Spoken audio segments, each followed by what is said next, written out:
지난주 일상에서 있었던 이야기인데요.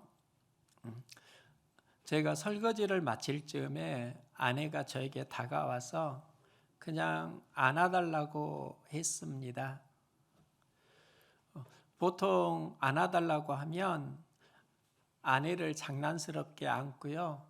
또 뒤에 손으로는 아이들과 함께 장난을 치곤 했는데요. 그날 분위기는 좀 달랐습니다. 나도 누군가에게 안기고 싶었습니다. 평소에는 안아달라고 하면 장난을 치는데 그날은 왜 서로 안아주고 안기는 마음이 통했을까?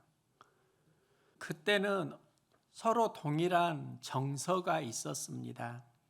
오전에 아내와 어떤 말다툼이 있었고요. 또 그 외 여러 사건을 만나면서 서로에게 외로움의 정서가 느껴지는 겁니다. 얼마 전에 문자 메시지를 받았습니다. 그냥 구체적으로 전하긴 그러지만 자기 자신을 좀 비하하면서 이렇게 말합니다. 그럼 안녕히 계십시오. 그동안 감사하고 고마웠습니다. 한 성도가 저에게 이런 문자를 보냈는데 이런 문자를 제가 몇 번을 받았습니다. 이런 문자 받으면 마음이 참 아픕니다. 한 명 한 명이 더 회복되어야 하는데 이런 문자를 보내면 마음이 서글픈 겁니다.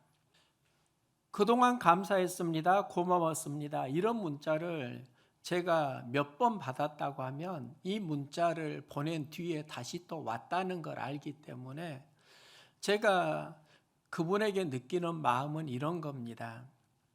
참 외로움을 많이 느끼는구나. 그리고 내가 그 외로움을 주님으로 채워주어야 하나 보다. 목사로 해야 될 사역을 발견합니다.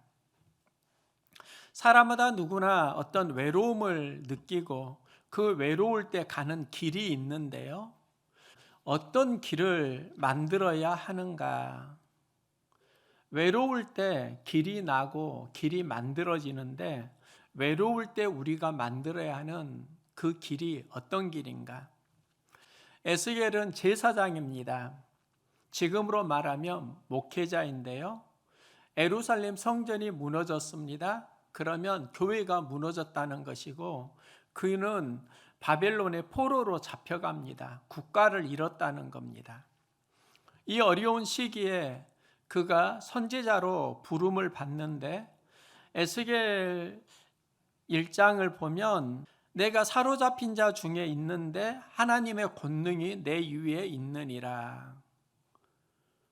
사로잡혔다는 것은 어려운 환경을 말하는데 그는 하나님 말씀이 임하고 하나님의 권능이 내게 있다 이렇게 말합니다. 저는 에스겔에 하나님의 권능이 내게 있느니라 이 말씀이 참 도전적으로 다가왔습니다. 하나님의 권능이 에스겔에게 있는데 나에게도 하나님의 권능이 임했으면 좋겠다. 그래서 말씀을 묵상했고요. 하나님의 권능이 임하는 과정을 성경에서 찾아보았습니다. 그 맥락 속에서 보았는데요. 사로잡힌 자 중에 있을 때 하늘이 열리며 에스겔은 하늘이 열리는 경험을 합니다.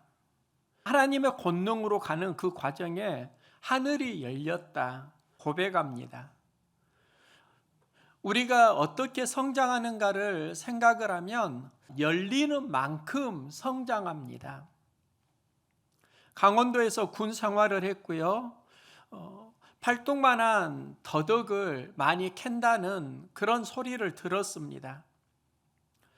저는 입대하고 1년이 지나도록 더덕을 한 번도 캔 적이 없습니다. 군대에서 군종으로 교회를 섬겼는데 교회 근처에서 나무 아래에 있는 더덕잎을 보았습니다. 그게 더덕잎인지 몰랐지만 들은 게 있어서 이게 더덕잎이 아닐까? 그런 궁금증에 그 더덕잎을 뽑아보았는데요.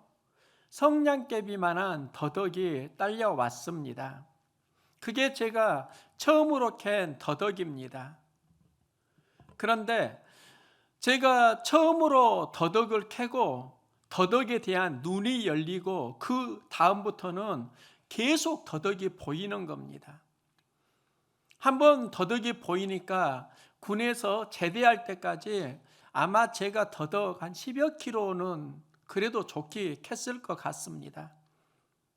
관심이 가면 눈이 열리고 눈이 열리면 새로운 경험이 시작됩니다. 우리 삶을 보면은 열리는 시기가 있고 열리는 만큼 성장합니다. 교회 개척 초창기에 주변에 원룸이나 여러 시설이 들어오지 않았을 때 음식물 쓰레기가 상당히 골치였습니다. 우리 가정에서 음식물 쓰레기가 많이 나오는데 교회 앞에 미관이 좋지 않고 상당히 불편했던 시기가 있었는데요. 어느 날 텃밭이 보였습니다. 음식물 쓰레기에 소금기가 많아서 수돗물로 그 소금기를 빼주고 텃밭에 그 음식물 쓰레기를 묻는 겁니다. 그러면서 지금 생각해 보니까 개척 초기에는 음식물 쓰레기로 고민이 많았는데 수년 동안 음식물 쓰레기로 고민한 적이 없습니다. 하지만 텃밭은 예전에도 언제나 있었습니다.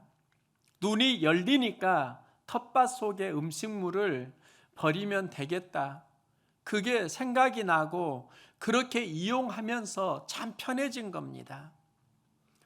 우리가 살면서 있다고 해서 모든 게 열리는 게 아니고요.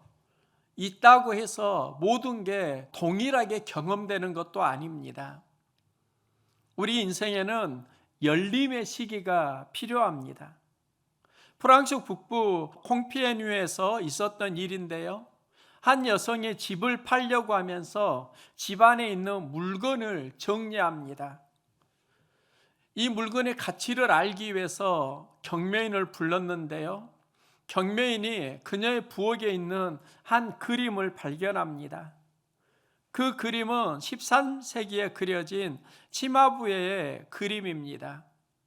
여성은 그 그림의 가치를 전혀 몰랐는데 경매인이 그 그림을 보면서 설명을 해주고 그리고 그걸 경매에 붙였는데 그 경매에서 327억 5천만 원에 팔립니다. 전에는 그저 평범한 그림이었는데 눈이 열리니까 가치가 수백억으로 달라지는 겁니다. 우리도 일상 속에서 살아가지만 그 가치를 보는 눈이 열릴 때 삶은 새로운 것을 경험합니다. 우리는 기도해야 합니다. 하나님, 내가 열려야 하는데 열리게 해주세요. 열리길 바라는데 그 열림의 수준이 있습니다. 지난주에 초등학생 막내 준석이가 이런 말을 합니다. 아빠, 나 시험 봤는데 100점 맞았어. 학교에서 단원평가 시험을 봤는데요, 100점 맞았다고 말을 합니다. 그리고 나를 계속 말똥말똥 바라보고 있는 겁니다. 나는 그 의미를 압니다. 아들이 100점 맞았으니까 이제 지갑을 열라는 것입니다. 나는 지갑을 열어서 거금 5천 원을 주었습니다. 100점 맞으면 칭찬하고 또 막내 초등학생은 그 5천 원 용돈을 받고 좋아합니다. 보니까요, 우리 자녀들은 아빠의 지갑이 열리는 걸 정말 좋아합니다. 사람마다 열리기 바라는 게 있습니다. 여러분은 무엇이 열리기를 소망합니까? 바울은 선교 활동을 하면서 어느 날 귀신 들린 여종을 만나고 그 여종 안에 있는 귀신을 예수 이름으로 쫓아냅니다. 귀신이 나가니까 그 여종은 점을 하지 못하고 그 여종의 주인이 바울과 실라를 고발합니다. 이 과정에 소동이 일어나고 바울과 실라가 빌립보의 지하 감옥에 갇힙니다. 성경은 이 상황을 이렇게 기록합니다. 많이 매로 맞았다. 지하 감옥에 갇혔다. 손과 발에 착고가 채워졌다. 그리고 한밤중을 맞이합니다. 지하 감옥, 매를 맞고 그리고 손과 발에 착고가 채워지는 이 상황, 최악의 상황이라고 할 수 있는데요. 바울과 실라가 이때 한 일이 찬양과 기도입니다. 찬양과 기도가 하늘 문을 여는 겁니다. 하늘 문이 열리니까 하나님의 권능이 임하고 지진이 일어나고 손과 발의 착고가 풀립니다. 감옥 문이 열립니다. 하늘 문을 여니까 환경의 문이 풀리는 겁니다. 이때 간수는 바울과 실라를 지켜야 하는데 감옥 문이 열린 것을 보고 그들이 도망갔구나 생각하고 자결하려고 합니다. 죄수를 놓치면 그 죄수의 생명을 간수가 감당을 해야 했습니다. 이때 바울은 간수에게 말하는데요. 내 몸을 상하지 말라. 우리가 다 여기 있노라. 바울과 실라의 그 경험을 보면서 이번 주에 주시는 마음은 포커싱입니다. 초점을 어디에 맞추느냐입니다. 바울이 감옥에서 찬양과 기도를 했다. 하늘 포커싱을 보여줍니다. 우리의 초점이 하나님께 맞추어지는 것, 이게 하늘 포커싱이고 하늘 문이 열릴 때 우리의 삶의 에너지도 살아납니다. 감옥이 열리면 간수 몰래 도망가는 것이 일반적인데요. 바울과 실라는 간수가 자결하려는 것을 보고 간수를 구합니다. 이것은 무엇일까?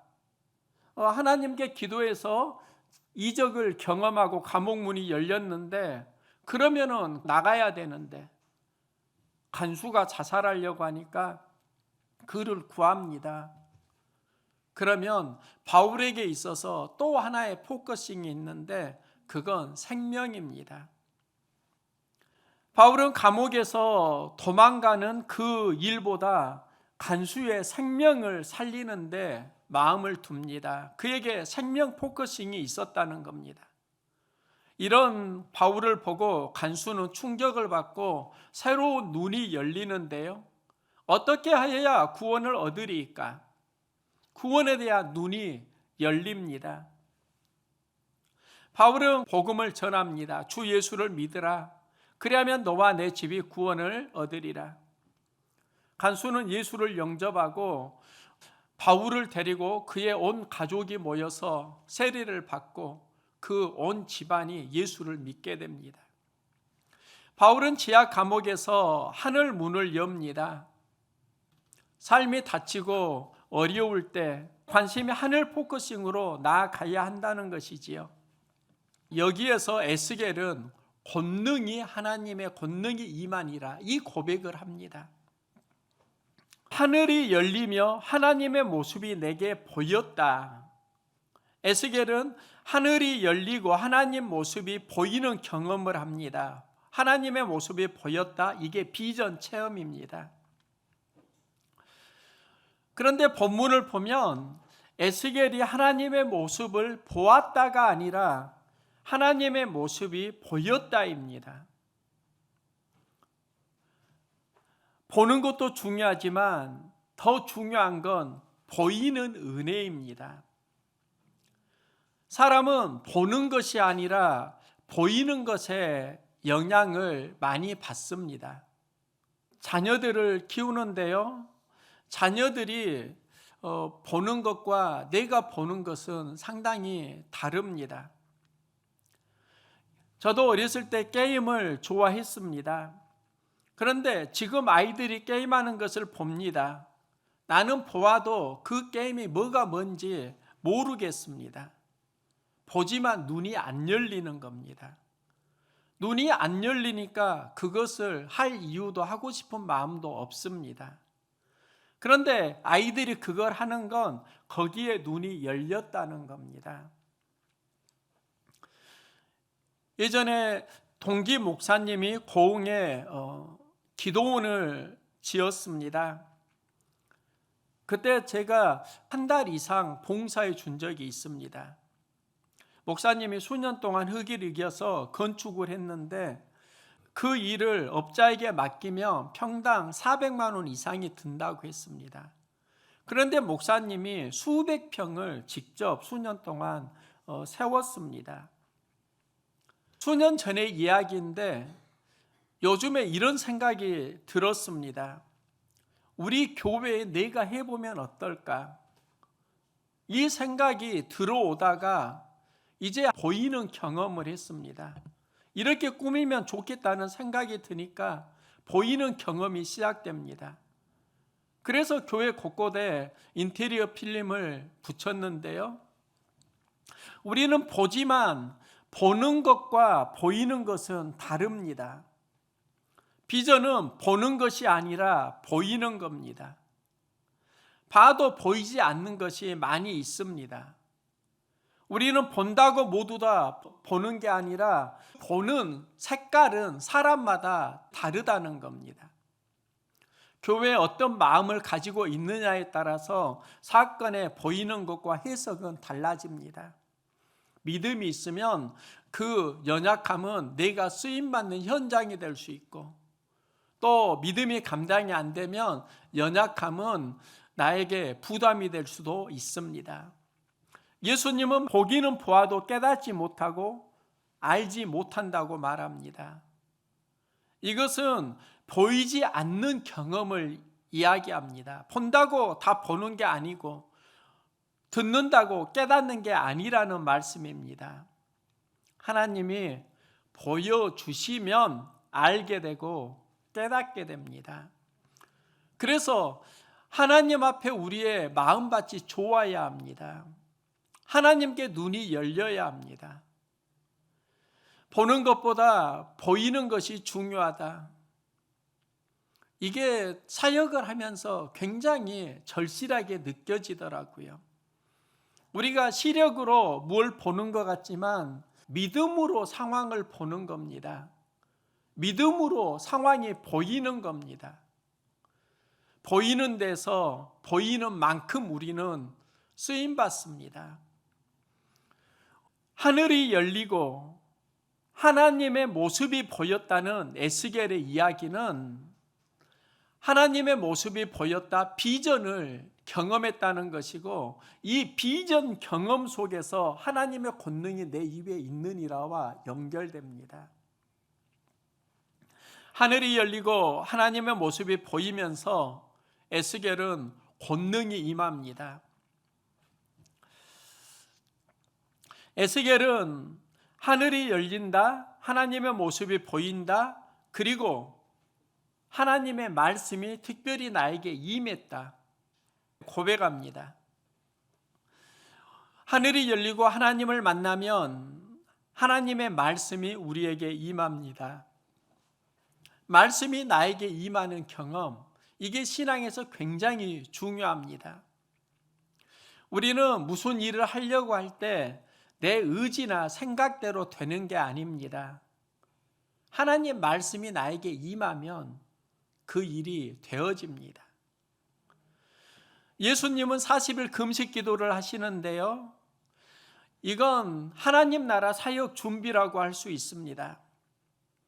40일 금식 기도하시면서 예수님은 하나님 말씀을 준비합니다. 하나님 말씀이 임합니다. 하나님 말씀이 임하니까 마귀가 유혹을 해도 무찌를 수 있는 힘이 생기는 것이지요. 말씀을 붙들면 환경을 이긴다. 이게 예수님의 40일 금식 기도 아닌가요? 반면에 말씀을 놓치면 우리는 영적 전쟁에서 무너진다. 우리가 말씀 붙잡는 싸움을 해야 한다는 것입니다. 사람은 밥을 먹으면 죽지 않습니다. 몸은 밥을 먹으면 삽니다. 밥을 먹질 못하면 몸은 약해지고 오래되면 죽어갑니다. 우리 영혼도 유사합니다. 말씀을 먹어야 삽니다. 말씀을 먹지 못하고 말씀이 막히면 마음이 죽어갑니다. 그래서 밥을 잘 먹으면 몸이 살고 말씀을 잘 먹으면 영혼이 살고 영육이 강건하려고 하면 몸의 필요와 마음, 영혼의 필요를 함께 공급받아야 합니다. 에스겔은 하나님의 권능을 경험하는데요. 하나님의 권능이 나에게 임하는 그 과정을 보면 하늘이 열렸다. 또 하나님의 모습이 내게 보였다. 하나님의 말씀이 나에게 임했다. 이 과정을 통해서 여호와의 권능이 내 위에 있으니라 말씀합니다. 나도 기도하고 하늘 문을 엽니다. 또 여러 사건을 통해서 나도 하나님을 만나고 봅니다. 자연 속에서도 하나님을 보고 여러분의 삶 속에서도 동행하는 하나님을 봅니다. 또 말씀을 위해 기도하고 말씀이 나에게 임하는 경험도 합니다. 그런데 내 안에 한 가지 질문이 생겼습니다. 에스겔은 하늘이 열리고 하나님의 모습이 내게 보이고 말씀이 나에게 임하면서 여호와의 권능이 내 위에 있느니라 이렇게 고백을 하는데 하나님의 권능이 나에게 있는가? 이 생각이 들 때가 있습니다. 사역 현장에서 연약함을 많이 느낍니다. 나에게 하나님의 권능이 약하다? 아니면 하나님의 권능은 나에게 임하지 않았다. 이런 생각을 하기도 합니다. 마음이 아프고 쓰라립니다. 교회가 연약하고 왜 하나님의 권능이 나에게 임하지 않지? 이런 생각을 하는데요. 그런데 하나님의 권능이 무엇인가? 제가 하나님의 권능이 무엇을 의미하는가를 여러 성경책을 비교해서 찾아보았습니다. 그런데 현대인의 성경은 이렇게 기록합니다. 여호와의 손길이 내 위에 있는 것을 느꼈다. 하나님의 권능을 하나님의 손길이라고 말하고 있습니다. 전에 생각했던 하나님의 권능의 의미가 많이 달라졌습니다. 하나님의 권능은 업적이나 성공, 어떤 성취로 이해를 했습니다. 파워로만 이해를 했습니다. 그러니까 나는 하나님의 권능이 없다고 생각을 했는데 에스겔의 상황을 보면은요, 그는 제사장 신분이고 사역을 해야 되는 예루살렘이 무너졌고 또 바벨론 포로라고 하면 나라를 잃은 사람입니다. 그러면 그가 말하는 권능이 어떤 성취나 업적으로 이해하기는 어렵습니다. 그가 권능을 경험했다라는 건 이 어려운 상황 속에서도 하나님의 손길이 나와 함께함을 내가 느꼈다는 겁니다. 그러니까 그래, 나도 하나님의 손길을 느끼고 있어. 마음에 새로운 감동이 살아나는 것이지요. 에스겔은 포로 생활 중에 하나님의 손길을 느끼면서 살아간다고 고백합니다. 이게 왜 중요한가? 하나님이 흙으로 사람을 만드셨습니다. 예전에는 코에 생기를 불어넣으니 사람이 생명이 되니라, 여기에 포커스를 맞추었는데 이 한 주간은 흙으로 사람이 만들어졌다? 하나님의 손길이 느껴지는 겁니다. 하나님이 흙을 빚으십니다. 하나님의 손길입니다. 그리고 그 손길 속에서 생명의 에너지가 회복된다는 겁니다. 그러면 나는 목사로 자신 있게 진심으로 고백할 수 있습니다. 사역을 하면서 지금까지 하나님의 손길을 느끼면서 살았습니다. 누구나 인생이 힘들고 외로울 때, 막힐 때 있습니다. 그때 중요한 건 그 삶 속에서 하나님의 손길을 느끼는 겁니다. 인생이 막혔을 때 하늘이 열리고 또 하나님의 모습이 보이고 비전의 회복이고 말씀이 들리는 은혜를 경험한다. 모두 다 하나님의 손길과 연결된다는 겁니다.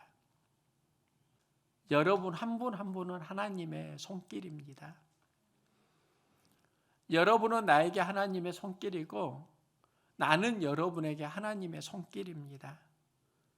서로에게 하나님의 손길을 느끼고 또 이 손길을 느끼기 위해서 우리 해야 되는 게 있습니다. 바로 하늘 문을 여는 기도의 삶입니다. 그리고 하나님의 모습이 보이는 비전의 삶입니다. 말씀이 임하는 심령의 삶입니다. 환경만 느끼고 어려운 상황만 느끼고 있다고 하면 우리 지친다고요. 영혼의 외로움을 느낀다고요. 하나님의 손길을 느낀다고 하면 새로운 힘이 살아난다고요. 무엇을 느끼느냐에 따라 본능이 달라집니다. 자연 속에서 하나님의 손길을 느낄 수 있기를 소망합니다. 사건 속에서 하나님의 마음을 느끼고 예배 가운데 나를 사랑하시는 하나님의 손길을 느낄 때 그때 본능이 살아납니다. 하나님을 느끼는 영적 민감성이 나에게 있는가? 하나님을 느끼지 못하고 내 영이 둔탁해질 때 본능이 사라집니다. 성경을 보면 나병 환자가 저주받은 병이다. 왜 그렇게 기록을 했을까? 그 병의 특징이 있습니다. 감각이 없는 겁니다. 느끼지 못하는 겁니다. 느끼지 못하는 삶이 죽은 삶이고 죽어가는 삶입니다. 그런데 느끼면 살아납니다. 무엇을 느끼느냐에 따라서 내가 누구가 되어 가느냐와 연결됩니다.